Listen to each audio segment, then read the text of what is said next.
another, Lincoln thinking. The elevation requires what? Elimination. Please read this with me. Those who work so hard on your elimination will have to bear witness to your elevation. Can you just give God a hand, have a praise? Some folks got to take him out. Now they're going to watch you go up in the name of the Lord. So now our spiritual principle number 4 and 5 are together. This is rethinking thinking. Rethinking thinking. So if we start off this thing before in Genesis chapter 3, verse 1, the serpent came up there and talked and said to the woman, God said that now the serpent's talking to the woman with the man standing there and said at this point, what does it say right here in verse 1? It said, indeed, he said this to the woman, has God said? Well, has God said means what? Has God said means what? Okay, I ain't got to the deep part right now. If somebody says, has Mama said that? You're not sure Mama said it.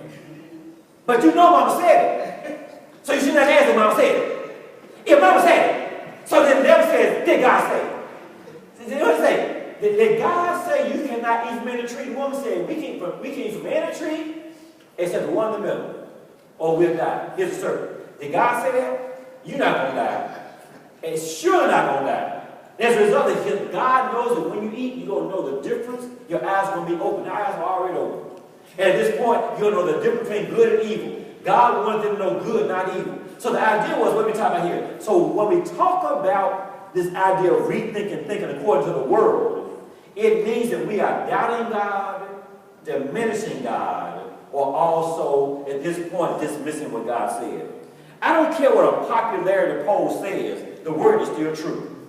I don't care what survey says, the word is still true. At some point as a believer, this has to be our final authority in the name. This has to be. I don't care what goes on, I don't care what's being said. The word is the final and complete authority for a believer. Can you just give God one more? It has to be the complete authority. So what happens? So people are always trying to get around what God said. Did God really say that? He didn't really mean it. It's a different day right now. So let's go back now. Now, word-based thinking is based on, we talked about before, replacing what? Old information with new revelation. You got some new revelation now. Replace the old information. So we got to rethink. So we started talking about a few things last week to rethink. I'm going to give us 3 more things today, or a couple things to rethink today, and then we're done. So what should we rethink based on trusting God? We talked about some of these. These are the ones from last week. I guess some other ones from today. What should we now rethink?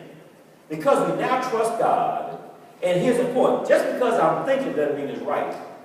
I got to line up my thinking. Remember this whole thing about rearranging this idea of disposition. I got to rearrange. I got to apply and aim. I have this extra disposition. So we should first of all rethink possibilities. Can you see yourself higher than you are right now? Can you see yourself better than you are right now? Can you see yourself where you think you're supposed to be right now? But most of the folks have been in this position so long, it's hard to think being higher.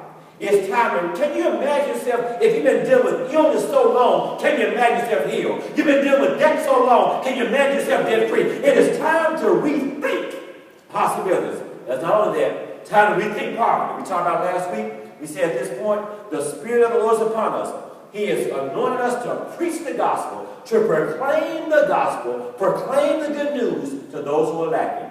Rethink our praise. Tell me what praise is. Praise is what? Oh, Lord Jesus. That really all right, so we had... One of us how to preach. So that is, so we had 2 R's. Worship is our reflection.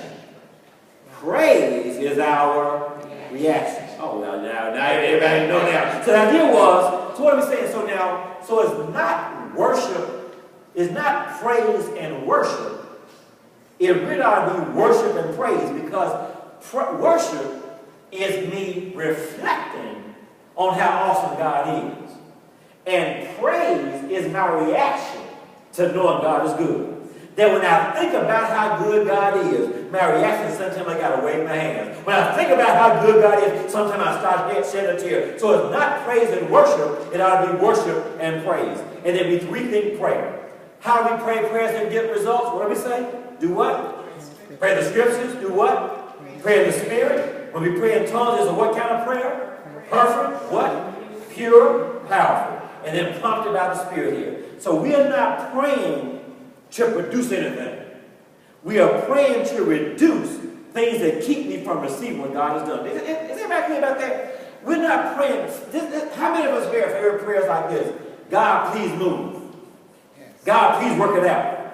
God, please show up. God, Jesus can't work it out. So that he's not putting it at this point. No, I'm not praying to produce something. I'm praying to reduce the things that keep me from receiving what God already produced. God produced it already. I got to reduce my doubt and reduce my fear and reduce all my concern to start receiving what God has already produced. That's what prayer is about. So prayer then, please read this with me right here. What's prayer? Actively. What is it? Actively switching our will for God.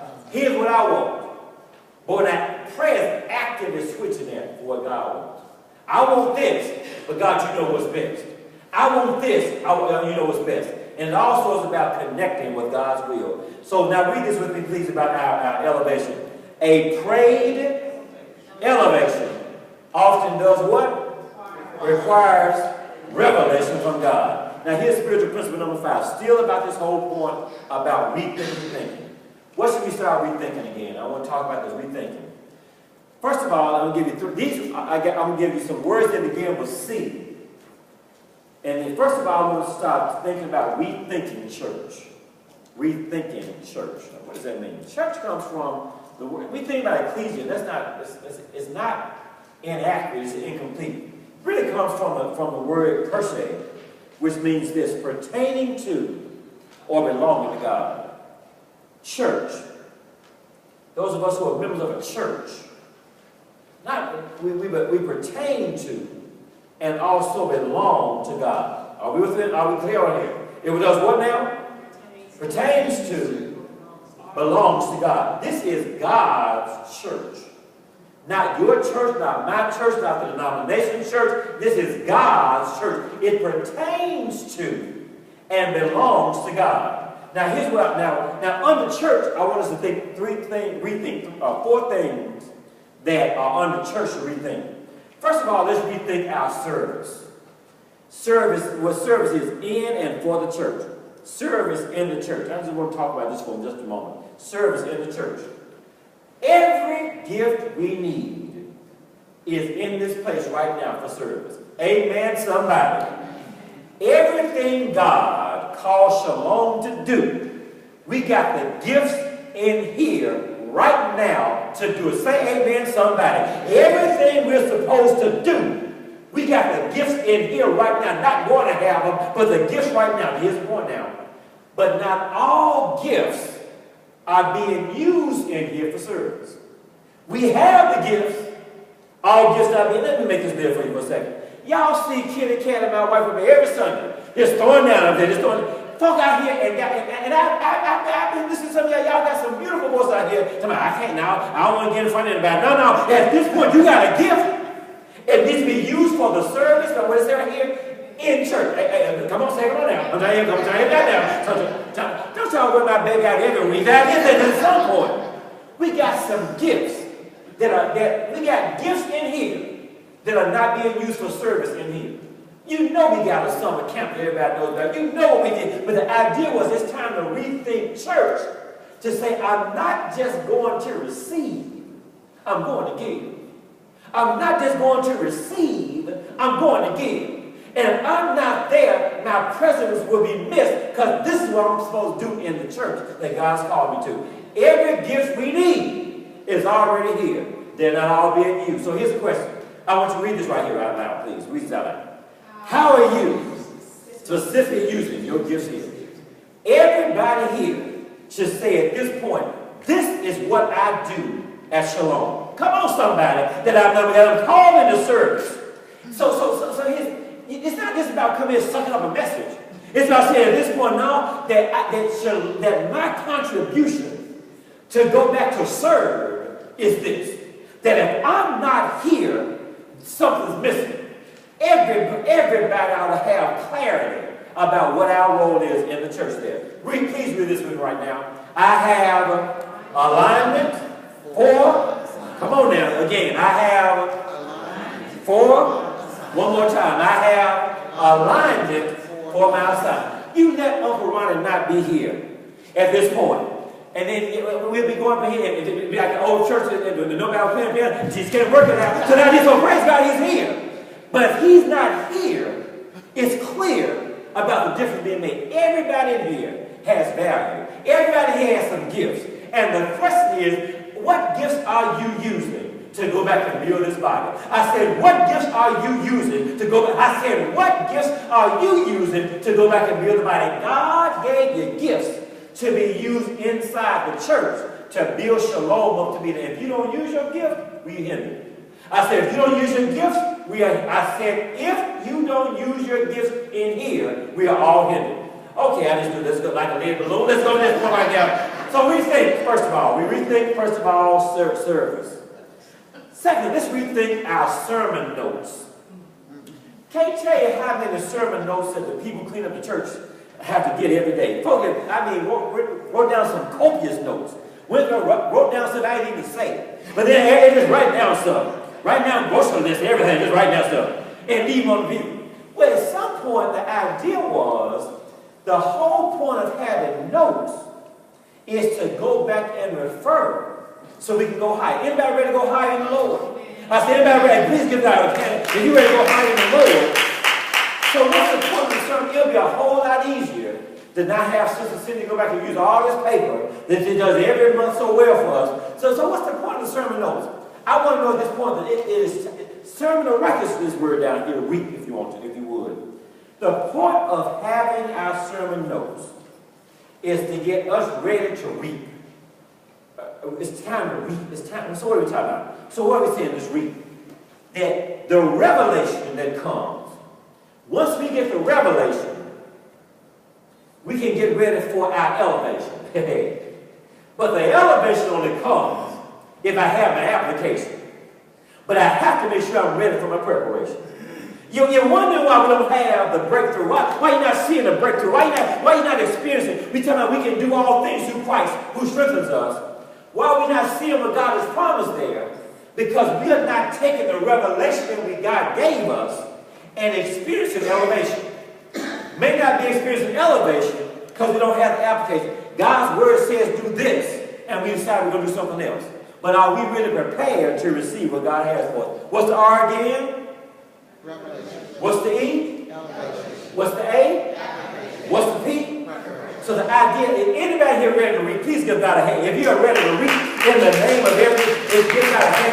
It's time to read now. So the idea. So here's the question: can you handle being blessed? That's the question. Can you really handle being blessed?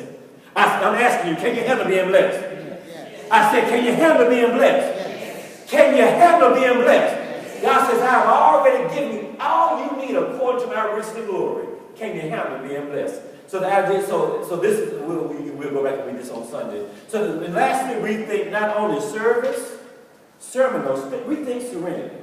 Serenity. What's serenity mean? Serenity means just perfect peace. Once you have had life without peace, and you finally get peace, you don't want to go back to not having peace. Amen.